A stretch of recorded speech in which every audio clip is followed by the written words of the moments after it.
नमस्ते दोस्तों। एडजी में आपका फिर से स्वागत है, आपके पर्सनल एआई ट्यूटर के साथ।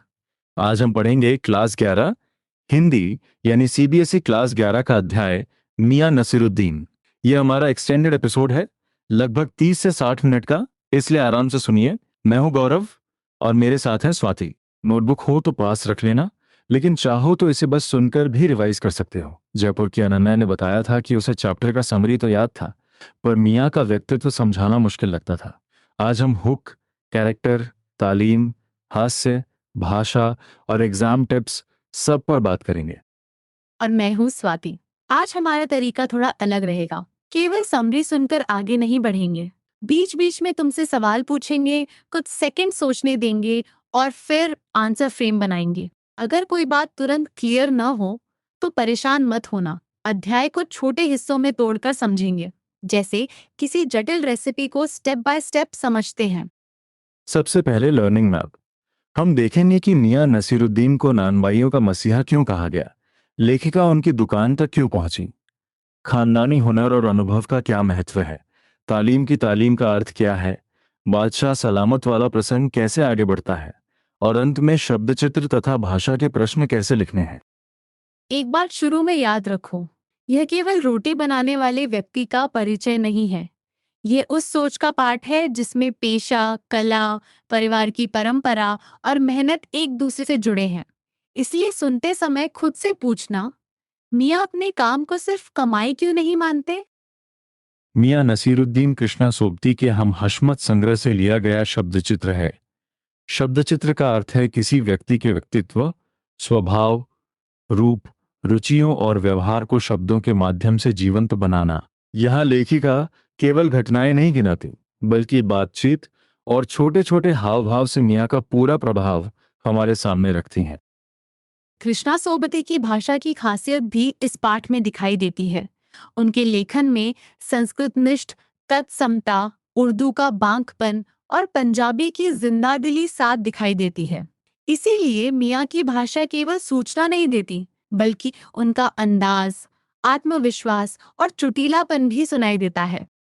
लेखिका कृष्णा सोबती का जन्म 18 फरवरी 1925 को गुजरात में हुआ था, जो उस समय पश्चिमी पंजाब और वर्तमान पाकिस्तान में है। उनकी प्रमुख रचनाओं में जिंदगी नामा, मित्रो मरजानी, ए लड़की और हम हशमत शामिल है। इस जानकारी को तभी लिखना जब प्रश्न लेखक परिचय से जुड़ा हो। चैप्टर के मुख्य उत्तर में अनावश्यक जीवन वृत्तांत न भरना।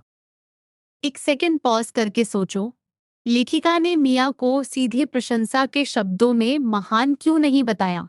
उन्होंने दुकान, चेहरा, आंखों और बातचीत के दृश्य दिखाए। इससे पाठक खुद निष्कर्ष निकालता है। यही शब्द चित्र की ताकत है और यही बात चरित्र विश्लेषण में लिखना उपयोगी रहेगा। अब दृश्य पर आते हैं। एक दोपहरी लेखिका जामा मस्जिद के पास मटिया महल के गढ़ैया मोहल्ले की ओर जाती है। एक मामूली सी अंधेरी दुकान पर आटे का ढेर सनते हुए दिखाई देता है। पहले उन्हें लगता है कि शायद सेवइयों की तैयारी हो रही है, लेकिन पूछने पर पता चलता है कि यह मियां नसीरुद्दीन की दुकान है।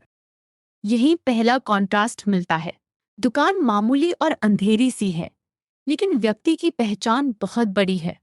मियाँ 56 किस्म की रोटियां बनाने के लिए मशहूर हैं। यानी बाहरी साधारणता के पीछे असाधारण कौशल छिपा है। क्या यह कॉन्ट्रास्ट मियाँ के चरित्र को रोचक बनाता है? हाँ, क्योंकि पाठक की उत्सुकता यहीं से बढ़ती है।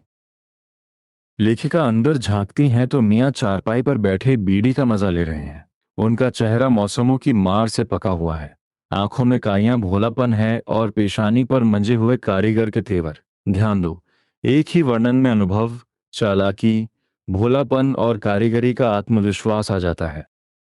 काइया भोलापन सुनकर कंफ्यूज मत होना। काइया का अर्थ है चालाक या धूर्त और भोलापन सरलता का संकेत देता है। दोनों को साथ रखने से मियाँ का मिक्स्ड पर्सनालिटी बनता है। वे सीधे साधे दिख सकते हैं, पर बातचीत में सामने वाले की बात पकड़ लेते हैं और जरूरत पड़ने पर तीखा जवाब भी देते हैं। मियां लेखिका को ग्राहक समझकर कहते हैं, फरमाइए। लेखिका झिझककर सवाल पूछने की अनुमति चाहती है। मियां कहते हैं कि वक्त थोड़ा निकाल लेंगे, लेकिन पहले बताइए पूछना क्या है। इस छोटे संवाद से उनका आत्मविश्वास, व्यस्त व्यक्ति वाला रुतबा और बातचीत को अपने नियंत्रण में रखने की आदत सामने आती है। फिर वे लेखिका से पूछते हैं कि कहीं वे अखबार नवीस तो नहीं है। अखबार नवीस यानी पत्रकार। मियाँ अखबार बनाने वालों और पढ़ने वालों को निठल्ला समझते हैं, जबकि कामकाजी आदमी को इससे क्या काम, ऐसा उनका व्यंग्य है। यह बात उनकी प्रैक्टिकल काम केंद्रित सोच दिखाती है, लेकिन इसे लेखक का अंतिम विचार मत मान लेना। Exam point. मियां नसीरुद्दीन को नानबाइयों का मसीहा इसलिए कहा गया है क्योंकि वे रोटी बनाने की कला में अत्यंत कुशल हैं और अपनी खानदानी महारत को आत्मविश्वास से प्रस्तुत करते हैं। मसीहा शब्द यहाँ उनके पेशे के असाधारण उस्ताद और प्रतिनिधि के अर्थ में आया है। उत्तर में कौशल, परंपरा और कला, तीनों कीवर्ड्स जरूर रखो। अब तुम्हारी बारी। लेखिका मिया के पास क्यों गई थी? तुरंत बोलकर आंसर मत देखो। संकेत है वे किसी सामान्य ग्राहक की तरह रोटी खरीदने नहीं गई थी। वे मिया से उनकी अलग अलग रोटियां बनाने की कला और उसके ज्ञान के स्रोत के बारे में पूछना चाहती थी। लेखिका पूछती हैं कि किस्म किस्म की रोटी पकाने का इल्म उन्होंने कहाँ से हासिल किया। मियाँ इस सवाल को लगभग अजीब मानते हैं। वे कई कारीगरों के नाम गिनाते हैं और पूछते हैं कि क्या नानबाई अपना ज्ञान किसी नगीना साज या रंगरेज से लेने जाएगा। उनका जवाब दिखाता है कि वे अपने पेशे की विशिष्टता को बहुत गंभीरता से लेते हैं। यह मिया का गर्व घमंड जैसा लग सकता है, लेकिन पूरा पाठ पढ़ने पर पता चलता है कि उसमें पेशे के प्रति सम्मान भी है। वे कहते हैं कि ये खानदानी पेशा है और जो कुछ सीखा अपने वालिद उस्ताद से सीखा, यानी उनके लिए हुनर परिवार की विरासत है जिसे अभ्यास से आगे बढ़ाया जाता है। मियाँ बताते हैं कि उनके पिता मियाँ बरकत शाही ननबाई गड़िया वाले के नाम से मशहूर थे और दादा मियाँ कल्लन आला नानबाई थे। पिता के निधन के बाद मियाँ उन्हीं के ठिए पर आ बैठे। इससे 3 पीढ़ियों की परंपरा दिखाई देती है। ये केवल वंश का उल्लेख नहीं, हुनर के हस्तांतरण का संकेत है। एक क्विक चेक। खानदानी होने का अर्थ क्या यह है कि मियाँ ने बिना सीखे सीधे काम शुरू कर दिया? नहीं। खानदानी परंपरा ने उन्हें अवसर और विरासत दी, लेकिन हुनर अभ्यास, अनुभव और काम करने से बना। ये डिस्टिंक्शन बहुत इंपॉर्टेंट है क्योंकि पाठ परंपरा का सम्मान करता है पर मेहनत को उस मियाँ का पेशा उनके लिए केवल व्यापार नहीं, कला है। रोटी बनाने में अलग अलग किस्में, भट्टी, आंच और बारीकी का ज्ञान चाहिए। इसीलिए वे नानबाई को साधारण काम करने वाला व्यक्ति नहीं मानते। वे अपनी कला को पहचान, परिवार और जीवन अनुभव से जोड़ते हैं। यही चैप्टर का सेंट्रल आइडिया है। तुम अपने घर या आसपास किसी ऐसे काम के बारे में सोचो जो किसी ने अनुभव से सीखा हो। हमें सोर्स से बाहर कोई नया उदाहरण बनाने की जरूरत नहीं, बस ये समझो कि हाथ का काम भी ज्ञान देता है। मियाँ इसी प्रैक्टिकल नॉलेज को प्रतिष्ठा देते हैं। इसे अपने शब्दों में लिखना, पर चैप्टर के फैक्ट से जोड़कर। अब आते हैं तालीम पर। लेखिका पूछती हैं कि क्या मियाँ के बुजुर्गों ने कोई नसीहत दी थी। मियाँ साफ कहते हैं कि काम करने से आता है, नसीहतों से नहीं। ये वाक्य शिक्षा को केवल उपदेश या शब्दों तक सीमित नहीं रखता। अनुभव से किया गया काम ज्ञान को व्यवहार में बदलता है। यहाँ एक सटल बात है। मियाँ पढ़ाई को पूरी तरह रिजेक्ट नहीं कर रहे।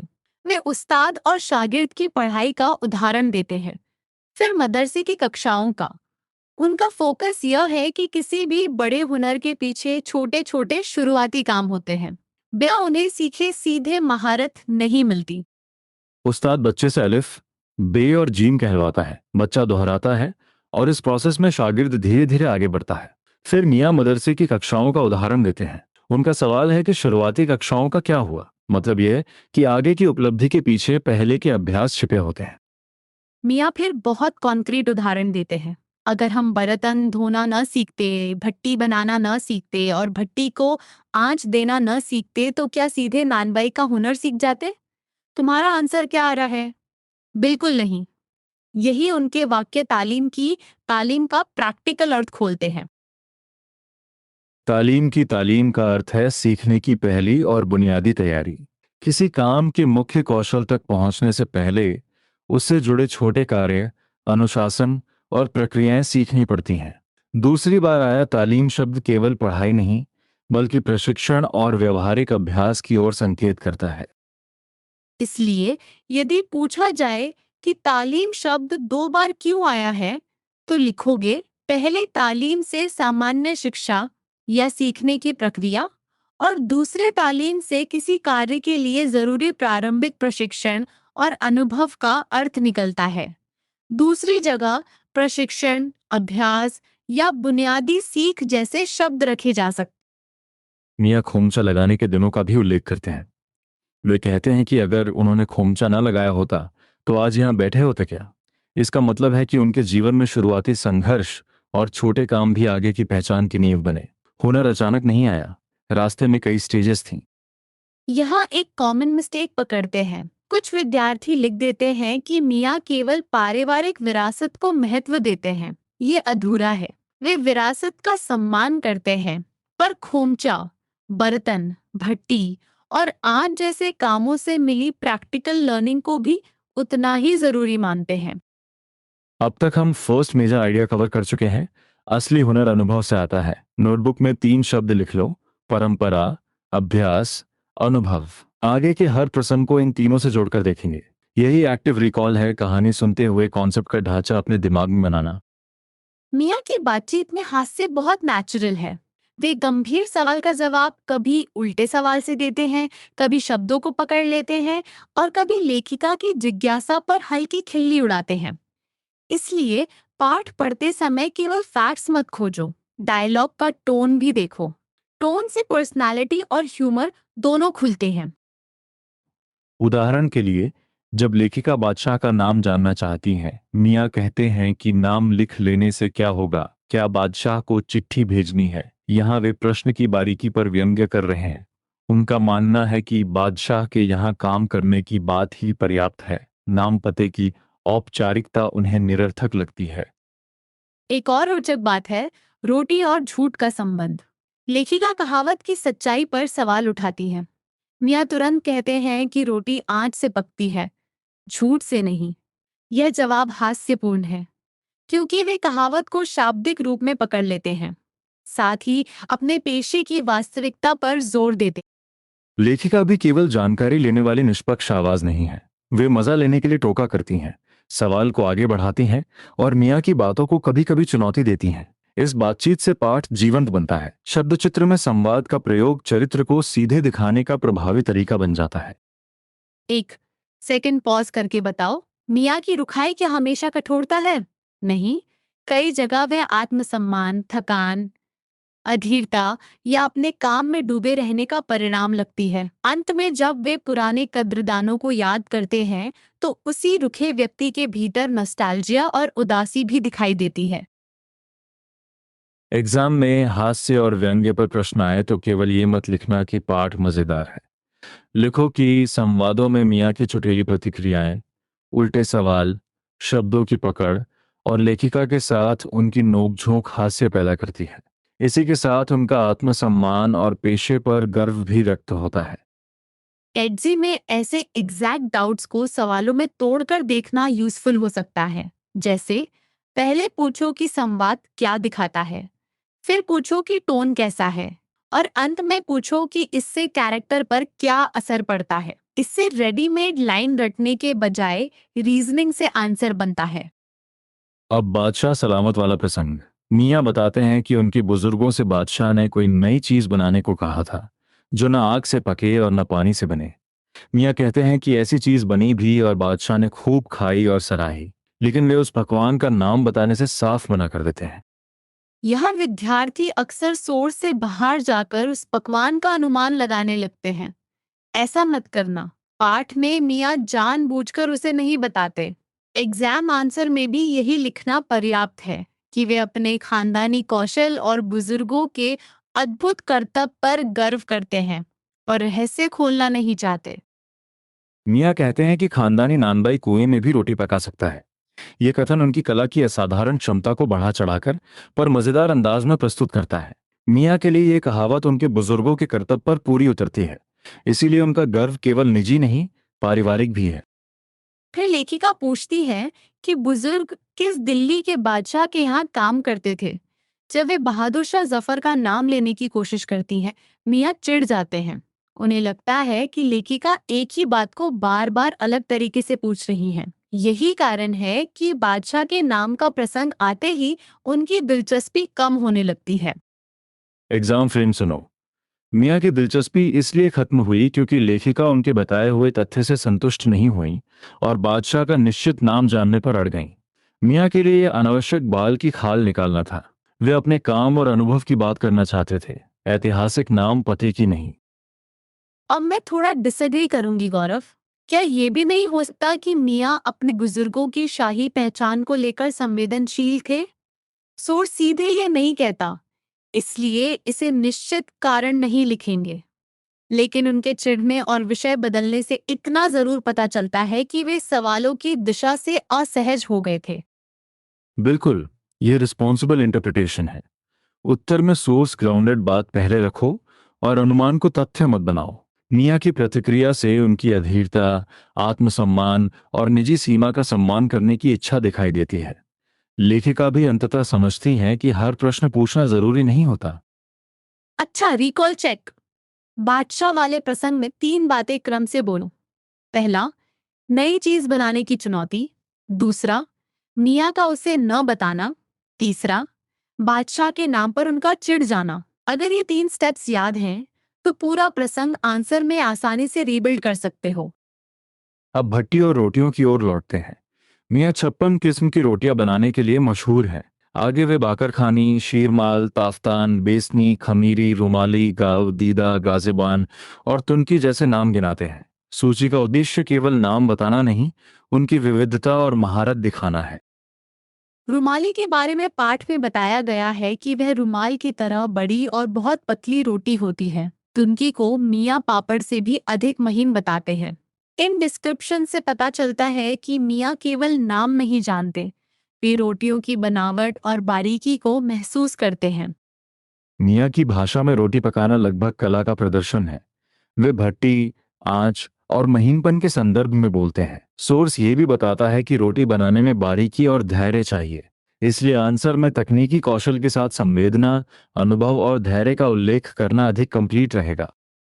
एक बात ध्यान से, पाठ में रोटियों के नामों की सूची है, पर हर रोटी की पूरी रेसिपी नहीं दी गई।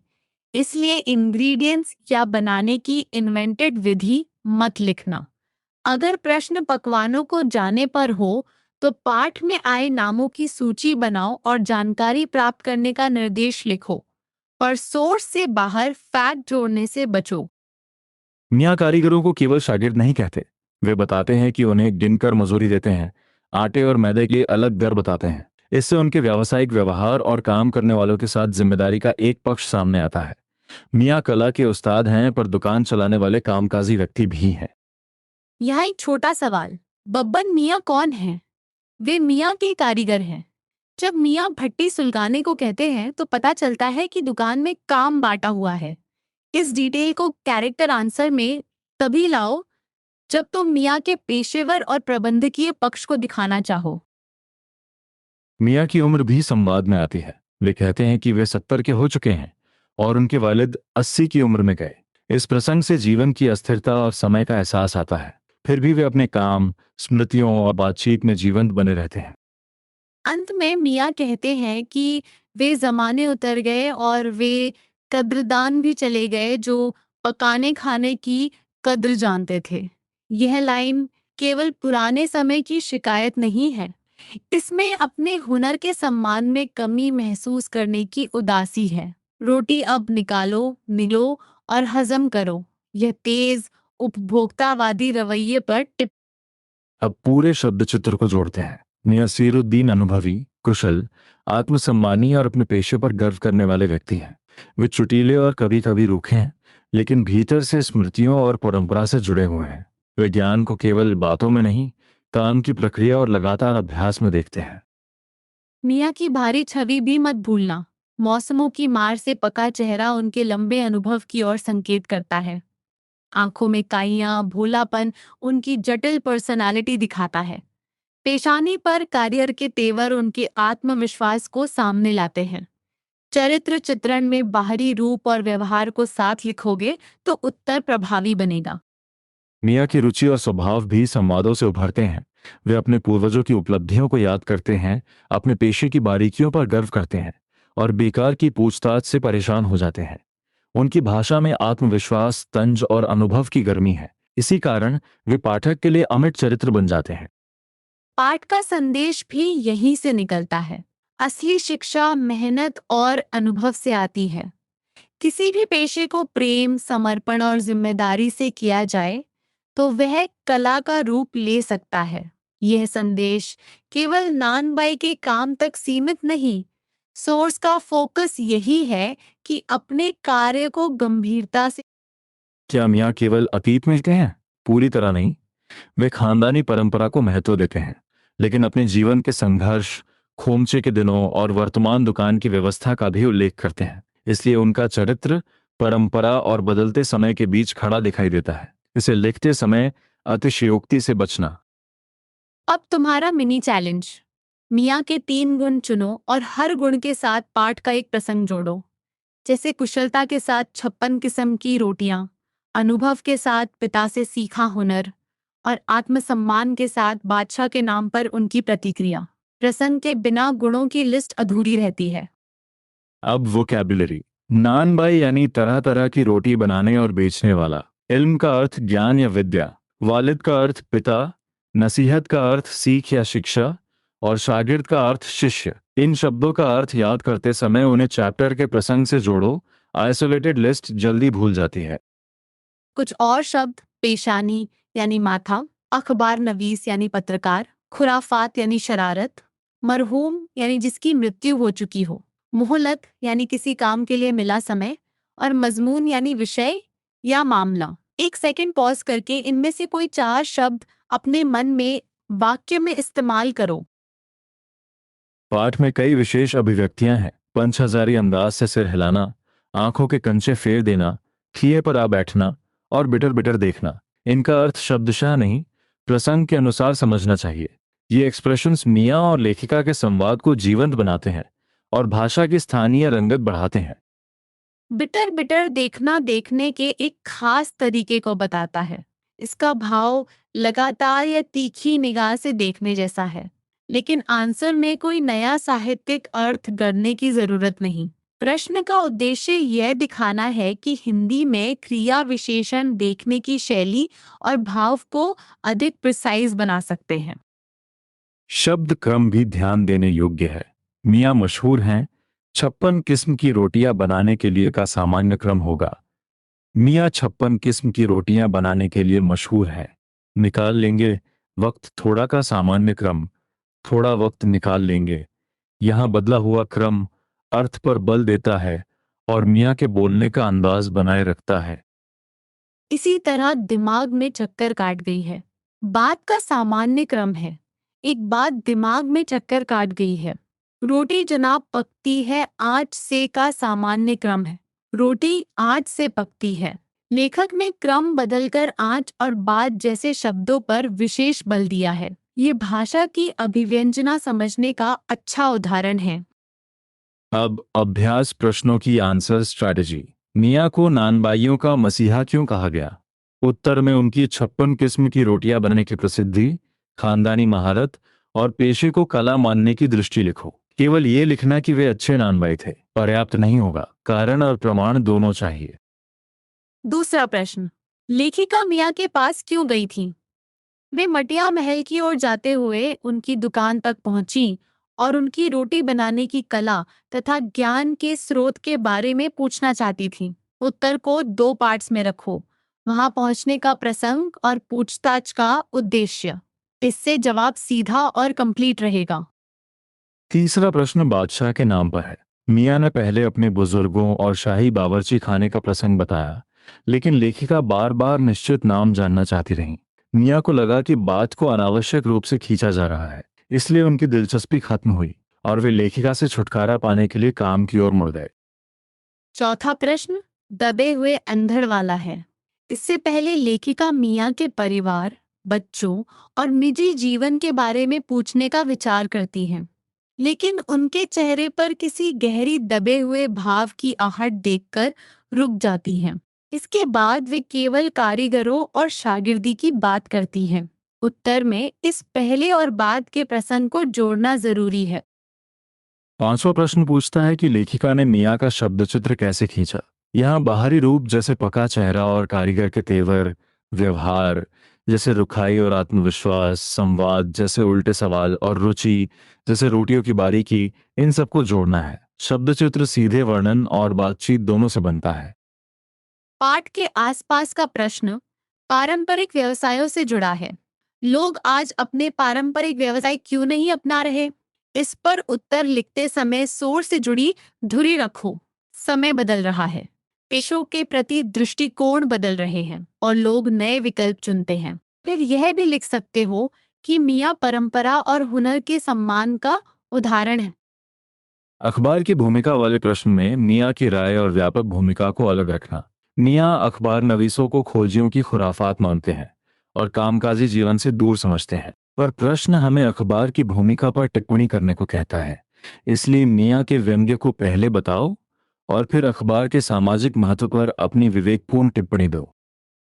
अब एक 5 पॉइंट रिकॉल। मियाँ कौन है? खानदानी नानबाई।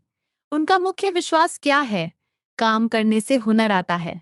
उनकी शिक्षा की समझ क्या है? तालीम की तालीम जरूरी है। उनका स्टाइल कैसा है? चुटीला, आत्मसम्मानी और कभी रूखा। अंत में भाव क्या है? पुराने कद्रदानों और बीते। हम फाइनल सेक्शन में प्रवेश कर चुके हैं। अब पूरे चैप्टर को एक आंसर मैप में रखो। शुरुआत में लेखिका मटियामल की दुकान तक पहुंचती हैं, फिर मियाँ का जीवंत व्यक्तित्व सामने आता है। बातचीत से खानदानी पेशा, पिता और दादा की विरासत, अनुभव आधारित तालीम, बादशाह का प्रसंग, रोटियों की विविधता और बदलते समय की उदासी खुलती है। सबसे इम्पोर्टेंट आइडिया है कि ज्ञान केवल नसीहतों से नहीं आता, काम करते हुए छोटे छोटे चरण सीखने पड़ते हैं। मियाँ के लिए बर्तन धोना, भट्टी बनाना और आंच देना उसी तालीम का हिस्सा है। इसलिए चैप्टर हमें प्रैक्टिकल लर्निंग, मेहनत, अनुभव और अपने काम के प्रति समर्पण का महत्व समझाता है। कॉमन मिस्टेक याद रखो, मियाँ को केवल अक्खड़ या रूखा व्यक्ति लिखना गलत और अधूरा है। वे रूखे जरूर हैं, पर कुशल, अनुभवी, आत्मसम्मानी, परंपरा से जुड़े और अपने पेशे को कला मानने वाले भी हैं। इसी तरह केवल खानदानी होना लिखना भी अधूरा है। अभ्यास और अनुभव को जरूर जोड़ना। आज का कॉन्क्रीट चैलेंज ये है, बिना किताब देखे मियां नसीरुद्दीन पर लगभग 150 शब्दों का चरित्र चित्रण लिखो। उसमें एक बाहरी वर्णन, दो संवाद आधारित गुण, तालीम की तालीम का अर्थ और चैप्टर का संदेश शामिल करो। फिर अपने उत्तर को जांचो कि हर क्लेम के साथ पाठ का प्रसंग जुड़ा है या नहीं। अगर लिखते समय कोई एग्जैक्ट डाउट आए तो एडजी में उसे छोटे सवाल में बदलकर पूछ सकते हो या अपने आंसर को स्टेप बाय स्टेप चेक कर सकते हो। लक्ष्य केवल समरी याद करना नहीं, बल्कि ये समझना है कि लेखिका ने कौन सा डिटेल क्यों रखा और उससे मियाँ का कौन सा गुण सामने आया। तो आज की अंतिम याद सूची, मियां नसीरुद्दीन नानबाइयों के मसीहा हैं। उनका खानदानी हुनर कला का रूप ले चुका है। असली तालीम काम और अनुभव से आती है। संवादों में हास्य, व्यंग्य और आत्मसम्मान है, और अंत में बीते कद्रदानों की याद एक संवेदनशील मानवीय पक्ष दिखाती है। गौरव और स्वाति के साथ ये रिवीजन यहीं पूरा होता है। नोटबुक बंद करने से पहले अपने चैलेंज का उत्तर जरूर लिखना और कल बिना देखे 5 कीवर्ड्स रिकॉल करना। खानदानी पेशा, कला, अनुभव, तालीम की तालीम और शब्द चित्र। याद रखो, अच्छे उत्तर वही होते हैं जिनमें विचार के साथ पाठ का प्रमाण भी होता है। एडजी पर मिलते हैं, तब तक सीखते रहो, सोचते रहो और अपने हर हुनर की कद्र करो।